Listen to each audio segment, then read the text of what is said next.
Hi guys, स्वागत है आपका स्वतंत्र ITI के डिजिटल लर्निंग क्लास में।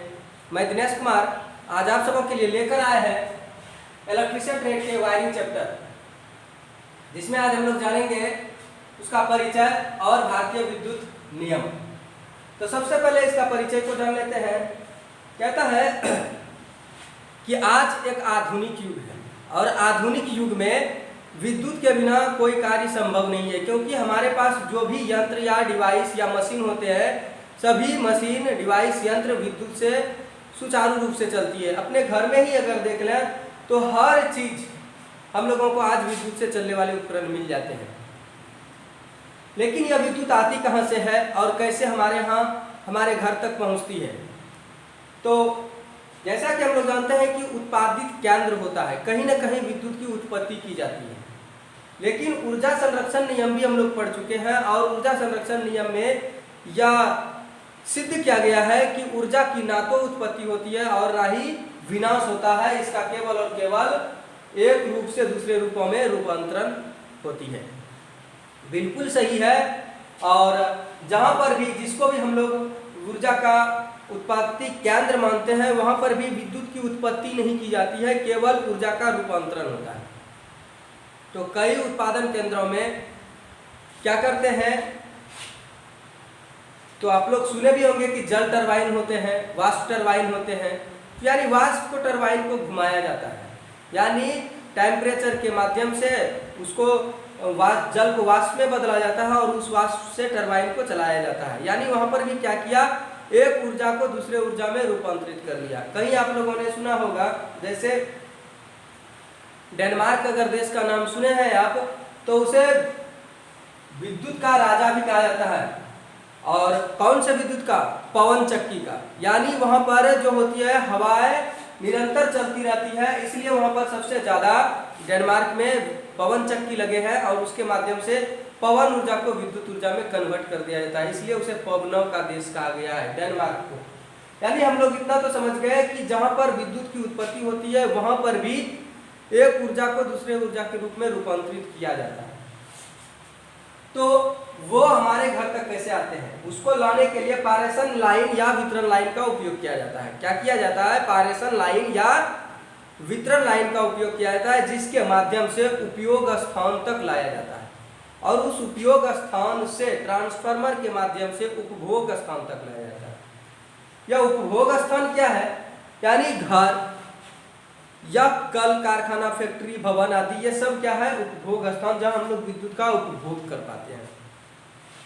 और घरों में सुंदरता पूर्वक क्रमबद्ध सिस्टम के अनुसार से अगर हम प्रत्येक स्थान तक विद्युत ऊर्जा को पहुंचा पाते हैं, तो इसी प्रणाली को हम लोग वायरिंग प्रणाली कहते हैं। क्योंकि वायरिंग सुंदरता का ही प्रतीक है। आप सब देखे होंगे कई घर में, कई भवन में या कल कारखानों में, बड़े बड़े फैक्ट्रियों में, कि आजकल अब अंडरग्राउंडिंग वायरिंग होने लगे। पहले पाइप से होता था, फिर कैसिंग कैपिंग हो गया, उसके बाद अब क्या होता है, अंडरग्राउंड वायरिंग किया जाता है, यानी सुंदरता को प्रदर्शित करने के लिए। और तो हम लोग समझे आज वायरिंग की परिचय को कि किस प्रकार से हमारे यहाँ विद्युत आती है।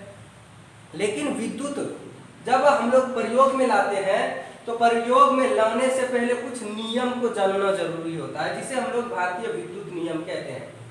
यानी भारतीय विद्युत नियम केवल एक देश के द्वारा नहीं बनाया गया है, इसमें कई देशों का, जैसे ब्रिटिश आदि का भी सहयोग रहा है। सभी देशों ने मिलकर एक नियम तय किया है और उसी नियम को हम लोग कहते हैं BIS सिस्टम, यानी ब्यूरो ऑफ इंडियन स्टैंडर्ड्स।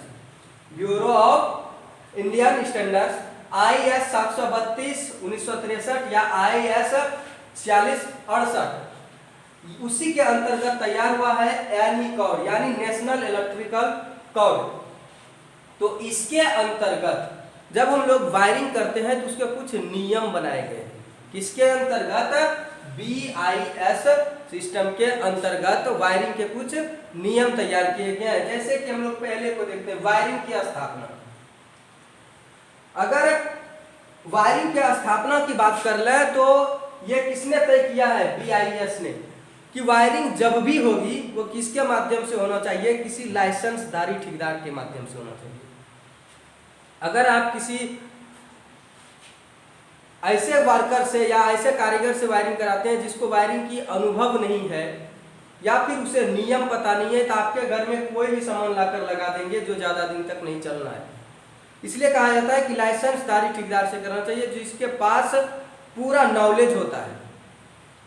तो वायरिंग की स्थापना आप समझे किसके माध्यम से कराना चाहिए, हमें हमेशा लाइसेंसधारी ठेकेदार के माध्यम से कराना चाहिए। और दूसरा है वायरिंग में सहायक सामग्री।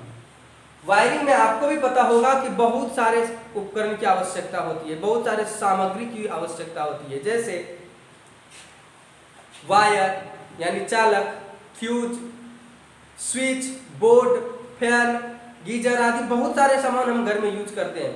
तो सब क्या कहता है कि वायरिंग में सहायक सामग्री जितने भी हो वो ISI सिस्टम पर आधारित हो, यानी इंडियन स्टैंडर्ड्स इंस्टीट्यूट के अंतर्गत वो आता हो। उसके अंतर्गत अगर सभी सामान है तभी हमको घर में लगाना है, और अगर उस पर ये ISI का मार्का नहीं लगा है तो ऐसे सामानों का प्रयोग हमें नहीं करना चाहिए।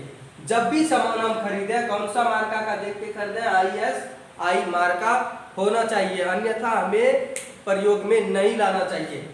तो आज हम लोग जाने वायरिंग का परिचय, और उससे जब हम लोग तैयार कर लेते हैं अपना वायरिंग तो उसमें कौन कौन से नियम का प्रयोग करते हैं और किससे हम लोगों को वायरिंग कराना चाहिए। आज के लिए बस इतना ही, धन्यवाद।